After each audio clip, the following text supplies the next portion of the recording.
electoral area is proposing motion 3 in the name of the Wexford Town, Wexford branch. Thank you, Chairman. Delegates, the unprecedented downturn in our economy has led to, as this motion says, an alarming fall in consumer spending.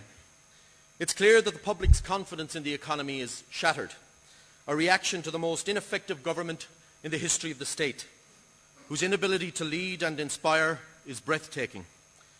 We have seen thousands of jobs lost right across the country as businesses try and, in many cases, fail to ride out the storm. One of the main costs that business has to incur today is rent. Huge rent demanded by landlords and institutions during the boom are still being charged to business now, even though spending has collapsed. There is no way that these rent levels can be justified, and if jobs are to be saved and sustained, it is imperative that we have an immediate review of commercial rents to expose and eliminate exploitation. We regularly hear the view that the market will decide the cost of rent and the cost of doing business. In the meantime, however, it is the greed of so many of these landlords that will decide whether a business will survive or not. We have in recent times seen landlords like Bank of Ireland impose huge rental increases on tenants. There's only people with the brass neck of bankers who would seek to heap further pressure on companies who are already struggling.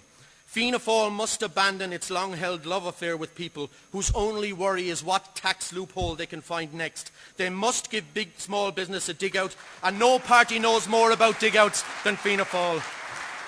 The role that the banking sector has played in the downfall of our economy has been devastating.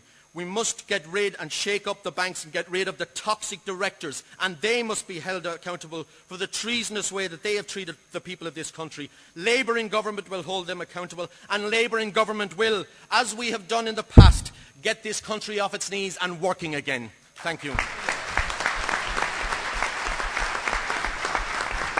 Thank you, George. Tracy.